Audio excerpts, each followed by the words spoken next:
Side మనం భారత రాజ్యాంగాన్ని చదవాలి పాస్టర్లు. మీకు మీ హక్కులు తెలుసుకోవాలి. మీరు భారత రాజ్యాంగంలో మీకున్నటువంటి హక్కులు మీరు తెలుసుకోవాలి. రాజ్యాంగం మీకు ఇచ్చే స్వేచ్ఛను మీరు దుర్వినియోగం చేయకూడదు, అలాగని సద్వినియోగం చేసుకోకుండా ఉండకూడదు. మీరు కూడా పోలీస్ స్టేషన్కి వెళ్ళచ్చు.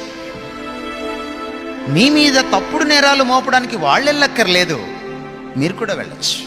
ఇందాక స్వామి గారి గురించి చెప్తా ఉన్నారు. నేను ఆయన బాగలేనప్పుడు రాత్రి 8:30కి చూడడానికి వెళ్ళాను ఆయన్ని. వాళ్ళ భార్య లేరు అక్కడ. ఆవిడకి ఫోన్ చేస్తే వాళ్ళ బ్రదర్ ఇన్ లా ఎత్తారు. ప్రార్థన చేసి వచ్చాను. అప్పటికి ఆయన చూసి మళ్ళీ ఇప్పుడు చూసి చాలా సంతోషిస్తున్నాను. నేను చాలా మెరుగుపడ్డారు ఆయన. తప్పకుండా ఇంకా మెరుగుపడతారు. కొన్నిసార్లు మనల్ని పోలీస్ స్టేషన్కి తీసుకెళ్తారు. మీరెందుకు వెళ్ళరు? అలా వెళ్ళడం దేవుని చిత్తం కాదనుకుంటారు మీరు. మీకు చెప్తున్నా నేను ఈ రోజున, పౌలు చట్టాన్ని వాడుకున్నాడు. మీరు కూడా చట్టాన్ని వాడుకోవచ్చు, తప్పులేదు.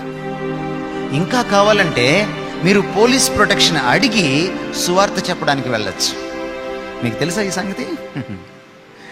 మీరు ఎస్పీకి అప్పీల్ చేసుకుంటే మీకు ముందుగానే ప్రొటెక్షన్ ఇస్తారు. తెలుసుకోండి. మీరు భారతదేశంలో పుట్టినందుకు, భారతదేశ రాజ్యాంగం మీకు కల్పిస్తున్న హక్కులకి మీరు దేవుణ్ణి స్తుతించాలి. అంబేద్కర్ గారు రాజ్యాంగాన్ని రాయలా, ఆయన రాజ్యాంగాన్ని రూపకల్పన చేశాడు, కంపైలేషన్ చేశాడు. బ్రిటిష్, అమెరికన్, ఫ్రెంచ్ రకరకాల రాజ్యాంగాల్ని కూర్చాడు ఆయన. మీకు ఒక మాట చెప్పనా? భారతదేశంలో క్రైస్తవ మిషనరీలు స్కూళ్ళు పెట్టకుండా ఉంటే అంబేద్కర్ ఏంటి, జవహర్లాల్ నెహ్రూ, బాలగంగాధర్ తిలక్, మౌలానా అబ్దుల్ కలాం ఎవ్వరూ ఉండేవాళ్ళు కాదు. మహాత్మా గాంధీ చదువుకుని ఉండేవాడు కాదు. వెస్టర్న్ కంట్రీస్కి వెళ్ళి అంబేద్కర్ చదువుకోకపోతే క్రిస్టియన్ ఇన్స్టిట్యూషన్స్లో ఇవన్నీ అంబేద్కర్ గారికి తెలిసి ఉండేవి కాదు. అంబేద్కర్ గారు చాలా గొప్పవాళ్ళు, నేను ఆయన అభిమానిని. కానీ క్రైస్తవ మిషనరీలు అంబేద్కర్ గారి జ్ఞానానికి పునాది వేశారు. అమెరికన్ దేశంలో ఉన్న రాజ్యాంగం అంబేద్కర్ చదివాడు. సోషల్ స్టడీస్లో, హ్యుమానిటీస్లో ఒక ప్రశ్న ఉంటుంది.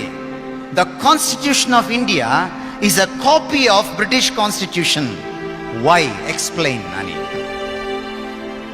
బ్రిటిష్ కాన్స్టిట్యూషన్ని ఎలా రాసుకున్నారు మీరు వెళ్ళి అడగండి, ఇదిగో ఇందులోంచి రాసుకున్నారు. అమెరికన్ కాన్స్టిట్యూషన్ ఎలా రాసుకున్నారు మీరు వెళ్ళి అడగండి, ఇందులోంచి రాసుకున్నారు.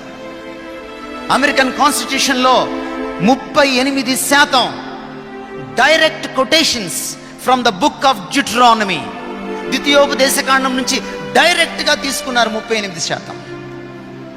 ఈరోజు మీకు ఎందుకు చెప్తున్నానంటే ఈ మాటలు, చట్టం లౌకికమైంది కాదు, దేవుడు పెట్టాడు.